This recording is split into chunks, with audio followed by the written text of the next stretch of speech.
माठ विधानसभा क्षेत्र से भाजपा प्रत्याशी के रूप में नामांकन करने वाले एसके शर्मा हमारे साथ हैं। कल यहीं पर हम पूर्व मंत्री श्याम सुंदर शर्मा से बात कर रहे थे, आज यहाँ पर इनसे कर रहे हैं। तब उन्होंने कहा था कि मजेदार इंटरव्यू लेना, आज ये कह रहे हैं कि मैं कुश्ती के लिए तैयार हूँ।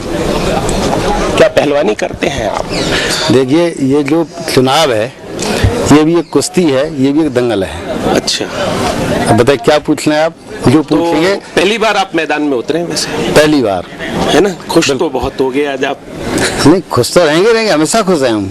पहले भी खुश थे, आज भी खुश थे, हमेशा खुश। अच्छा, आप एक बात बताओ कि आप ये चुनाव क्यों लड़ रहे हो? चुनाव क्यों लड़ रहे हैं? हाँ। राजनीति आदमी किस लिए करता है? नहीं, मतलब उद्देश्य हो। नहीं, मैं कह रहा हूँ उद्देश्य हो। आपका उद्देश्य क्या है चुनाव लड़ने का? जो आदमी राजनीति करता है, उद्देश्य क्या है? आप सुन तो ली, जो आदमी राजनीति करता है जी, उसका उद्देश्य होता है मैं चुनाव लड़ूं, मैं जीतूं और जीत के विधानसभा या पार्लियामेंट में जाऊं, तो जिस चुनाव की लड़े वो जीत के अपना आगे बढ़े। अच्छा, तो पहले तो आप प्रयासरत थे मथुरा के लिए। देखिए ये माठ में कैसे अटक गए आप? देखिए, ऐसा है, भारतीय जनता पार्टी के जो कार्यकर्ता हैं वो अनुशासित कार्यकर्ता हैं।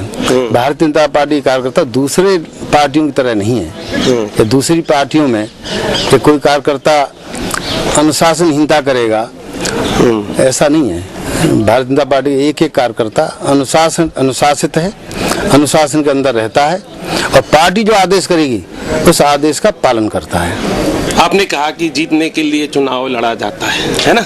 100%। तो क्या लगता है आपको, आप जीत पाओगे? क्यों, आपको नहीं लग रहा है? नहीं, हम आपसे पूछ रहे हैं। नहीं, आपको नहीं लग रहा है हम कि आप जीत रहे हैं? आपको लग नहीं रहा? सुनो, नहीं लग रहा है। आप मीडिया वाले हैं, मीडिया आपको नहीं समझ में आ रहा है कि जनता के अंदर जिस दिन से हमारे नाम की घोषणा हुई है, अच्छा, उसी दिन से हर्ष की लहर फैल गई है। कितने दिन हुए? देखिए, हर्ष की लहर जिस समय घोषणा होती है, जिस तरीका से जिस समय बच्चा पैदा होता है उसी समय इतना हर्ष होता है, उसी तरीका से जिस समय घोषणा हुई है उसको सुनते ही हमारे माठ की जनता हर्ष और उल्लास के साथ खुशहाली मना रही है। अच्छा, और आपके चेहरे पर वो खुशहाली नजर आ रही है? हमारे भारतीय जनता पार्टी, हमारे मोदी जी के जो मोदी ने देश के लिए काम किए हैं, विकास के लिए काम कर रहे हैं, भ्रष्टाचार को खत्म कर रहे हैं। बंजर जमीन में वैसे आप रोपे गए? ये हो सकता है, हो सकता है कि आपका व्यू हो सकता है। मैं माठ विधानसभा का ही रहने वाला हूँ और आप अच्छी तरह जानते होंगे। हम तो इतने लंबे समय से काम कर रहे, जनता की सेवा कर रहे हैं, लेकिन दिक्कत क्या हो रही है कि हम अपने पैसे सेवा कर रहे हैं, बाकी जो लोग हैं वो सरकारी पैसे को लूट के खा रहे हैं। हम अपनी जेब से 20 लोगों की कमाई सेवा कर रहे हैं और समय आ गया है कि हम अपने पैसे के साथ साथ जो सरकारी पैसा है, जो पद या पोस्ट की तरफ से जो अपना हमको जिम्मेदारी दी जाएगी, उसको पूर्ण तरह ईमानदारी के साथ निभाएंगे और जनता के लिए विकास का काम कराएंगे। अब भ्रष्टाचार खत्म होगा, विकास होगा, नौजवानों को रोजगार मिलेगा। सुनिए, है ना, जो जनता के अंदर हमने देखा, जनता युवा का कहीं लूट हो रही है, अपहरण हो रहा है, हत्या हो रही है, डकैती हो रही है। रोड जब बना 3 महीने नहीं चल रहा है, पेपरों में काम हो रहे हैं, नहर बम्बा खुदाई के लिए पेपरों में हो रही है। नौजवानों के लिए आज तक माठ विधानसभा में कोई रोजगार नहीं, कोई अच्छा कॉलेज नहीं, कोई अच्छा स्कूल नहीं, कोई अच्छा हॉस्पिटल नहीं, ये सारी बात कोई सुविधा नहीं। अलग होने के बाद कह रहे हो, है ना?